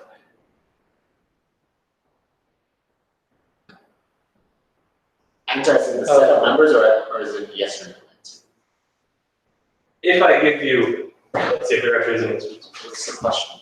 Oh, the question is, hey, is there a subset of these numbers that sum to this one? So it's just a yes or no.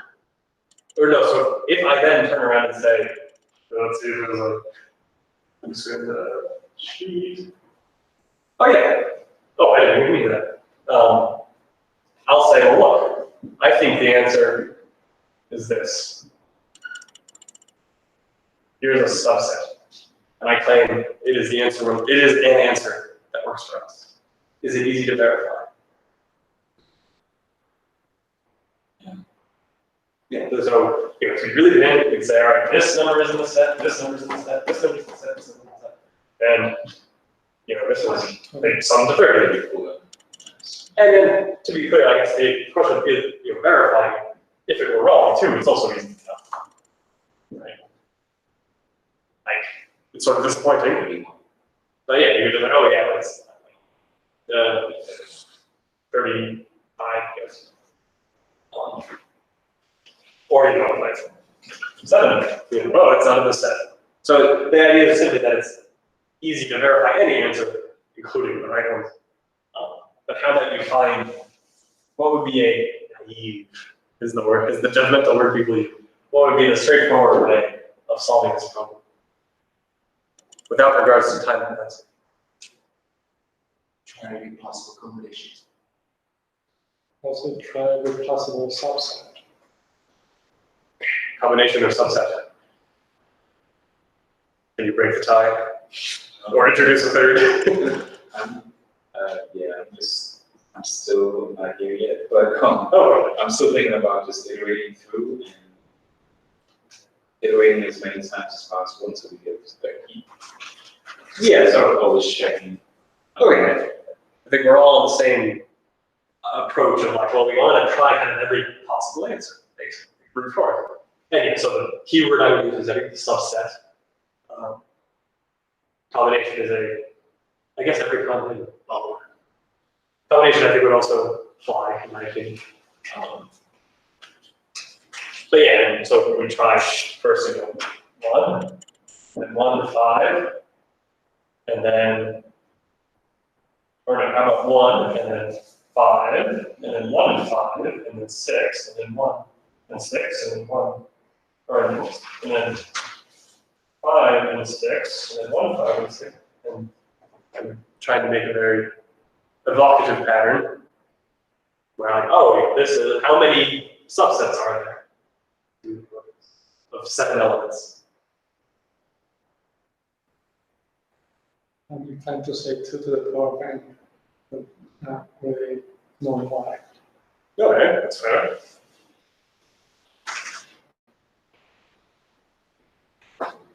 I would agree that basically you can look at every number in the set and say it's either in or out of the set.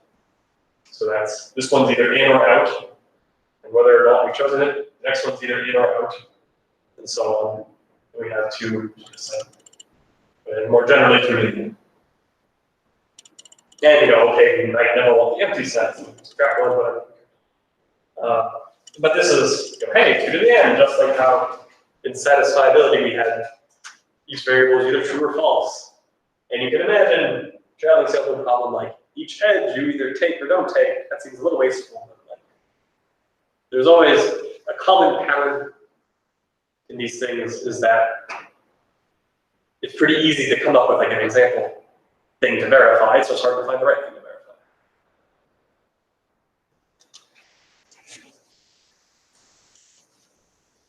So I'm erasing this.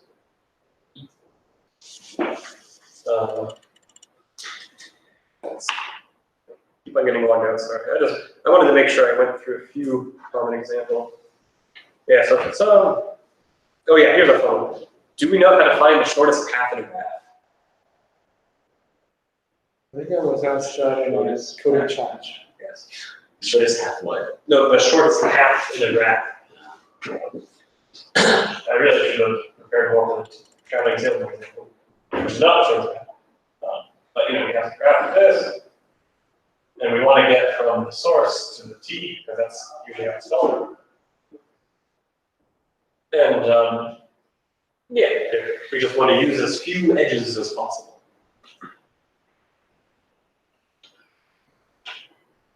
it would be 3. Yeah, so this particular example is 3. But in general, what was the algorithm you used?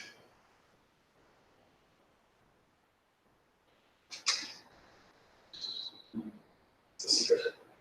It's funny, like when I think of these, I think like my brain is running the algorithm, it's just that I'm not conscious of it.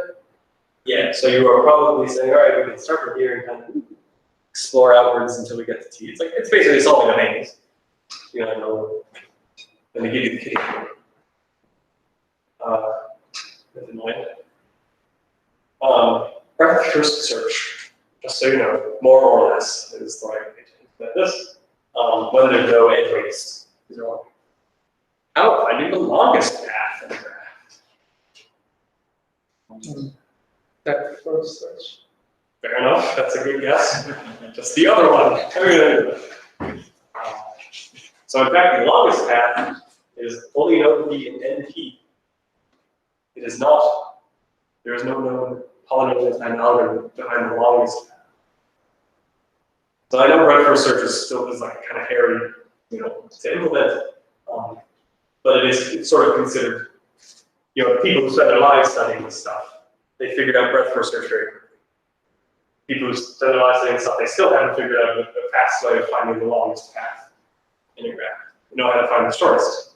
That's sort of to evoke the idea that like a very subtle change in the problem, like shortest and longest, doesn't seem too big of a difference, but suddenly it's much harder, or seems much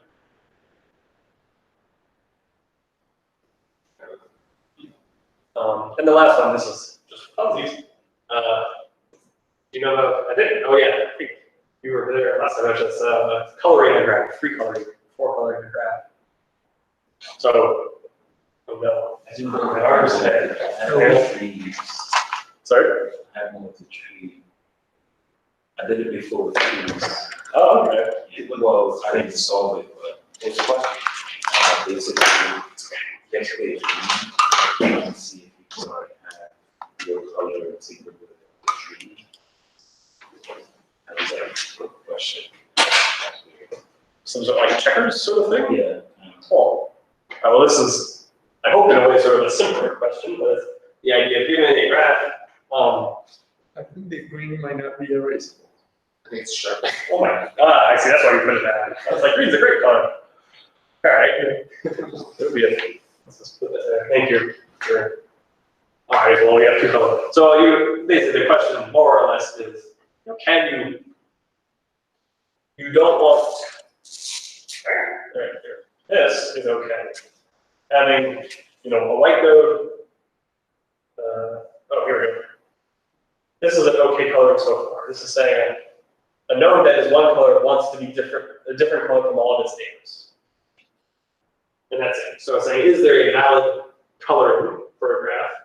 That question by itself is fine. It's saying, I have a million colors. One for each node gets its own special name. But if you say, well, is there a valid coloring that only uses 5 colors? Then again, you have that idea where like, once I color this one black, that means none of its neighbors. I've sort of closed off those options for its neighbors. And then you're okay, maybe color this one red, and that means that, well, they don't have a shared neighbor. If they had a shared neighbor, that can neither be black nor red, and so that would be different. And so there's sort of that. But again, if I give you a label and say this one's black, this one's red, and so on, that's fairly easy to verify, I think, right? You just sort of look at a node, look at its neighbors, and say everyone has their own label. So this is another problem that is in NP. And in fact, so here's another interesting aspect.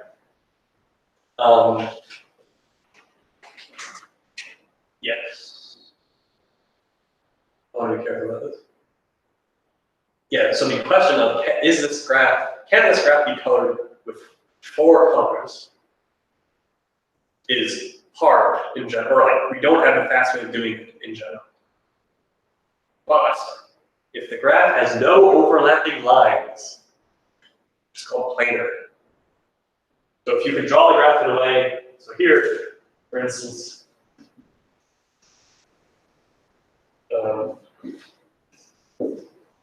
you cannot draw this graph without an overlapping line. Oh, What do you mean by overlapping? as in, like, literally, like, Intersect? yeah, don't think too hard. Like, this is an overlap. We're intersecting by that thing. This is fun to try out. Like, this is an integrating. More mathematically, it's called K5.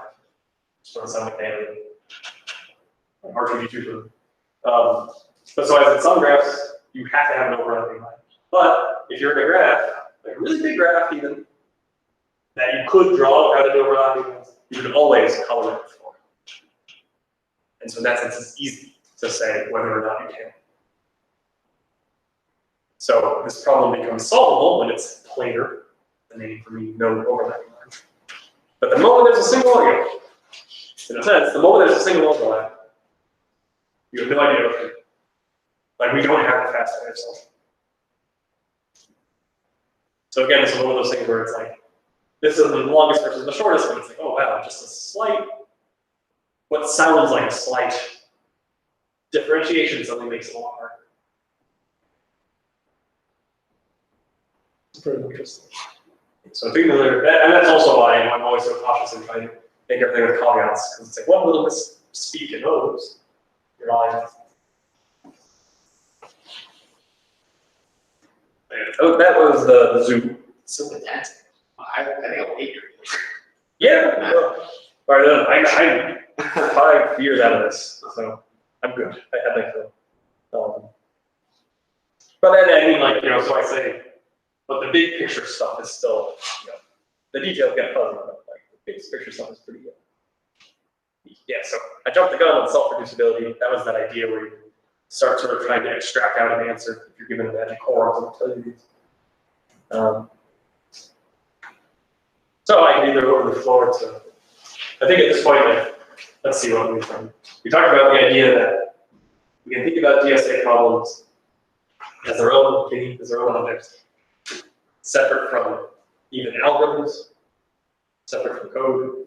Like the question of factoring or the question of sorting numbers, or the question of finding a satisfying solution is sort of this thing in and of itself, or things in and of themselves. And we can relate those to each other by saying, if we can solve this one, we can solve that one. And in fact, people have done a lot of very crazy things, right? Very crazy things relating these to each other. And actually, under a certain perspective, this is for thinking about as we drift off, these are all the same question. Like if you can solve this, you can solve these very easily. If you can solve this, you can solve these very easily. And that is in fact true for, what's interesting is that almost every single question that is not already easy to solve, but is easy to verify, is equivalent. So this is some like multi-head hydrogen that we're just sort of encountering. Like each time it's, oh, it's just another range. So sorry, I wanted to share that last bit of trivia. But so we can relate this question. I don't understand that. So for Of like they all being the same thing, like all related. So if you solve one of them, you would solve all of them. yeah, sorry, I wanted to jump to one line.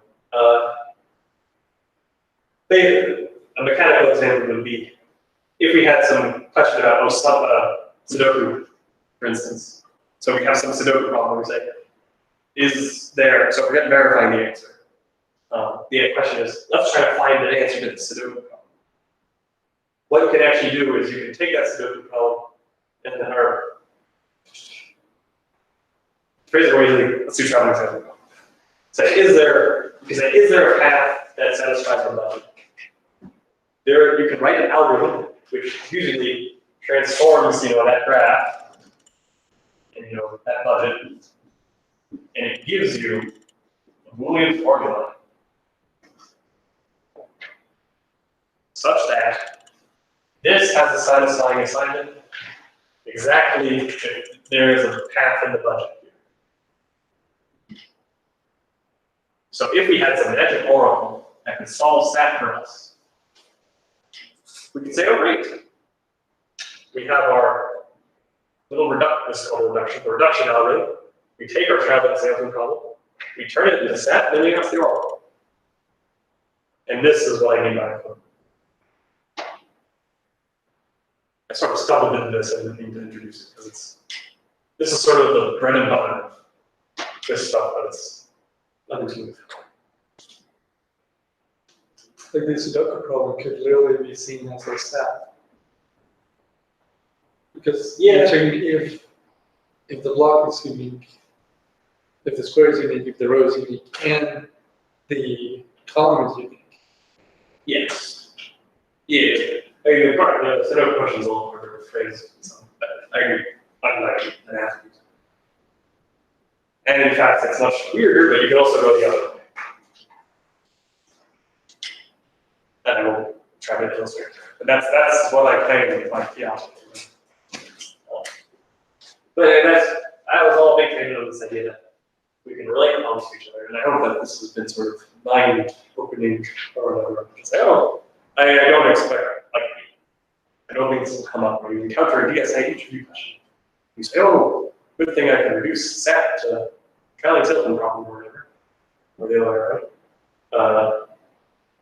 But I hope you see that, like, oh, we can think about these things in a very sort of high level. Really take a big step back and think about it. And I think that's it for me. I can open the floor to questions or other questions. How long do you think it's going to take us to actually get this? Oh, Just this part. to what, like you guys or like humanity to solve three?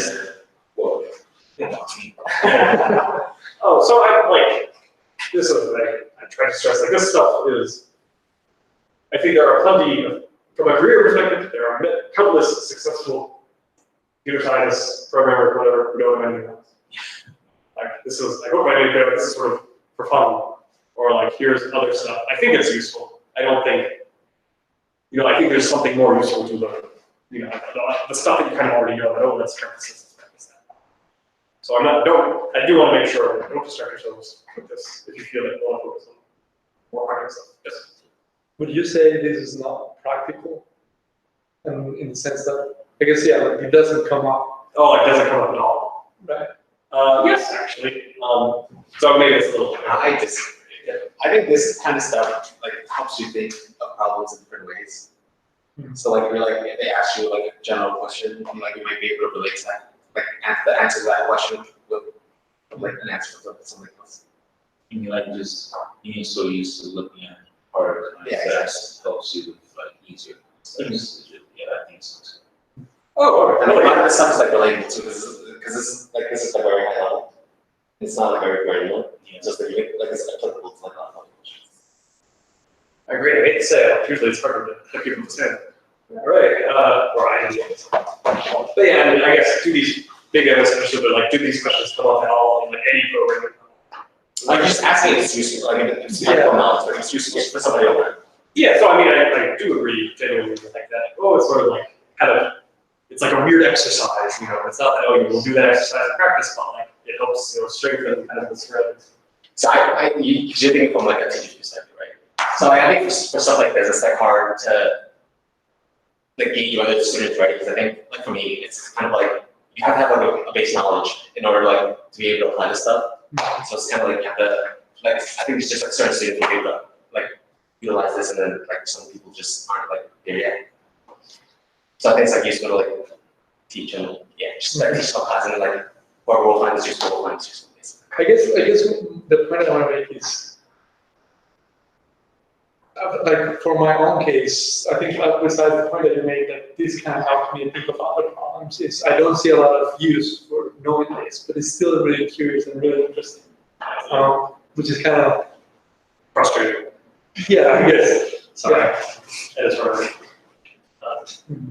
Yeah, I mean, I think this is the fun stuff in some perspective. Yeah, I mean, in terms like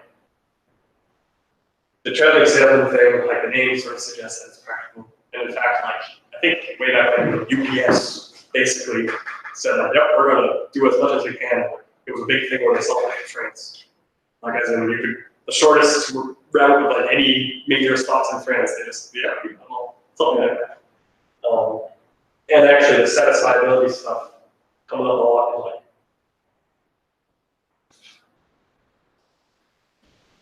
I'm trying to think of like circuits, like the actual integrated circuits on computers. You want to make sure that if you're designing one, you want to make sure it's correct and it actually does the computation you expect it to do, because they're just physically expensive to make. So a lot of the things that you might do to kind of test a circuit involves trying to solve this stuff very, very quickly. You sort of ask, like, you basically can phrase a very complicated thing saying, like, is there any bug in this circuit? And if it's true or false, weird things like that. So there are practical applications to this. They are pretty exotic, again, or like pretty unusual. And the people studying it, are like try to solve that problem. Like the moment someone says, "Welcome aboard to our team. This is time for problem solving," they tell you about this. So it'll never like sneak up. So maybe an evil interviewer. No. Yeah, I think we can stop the recording. Don't mind this.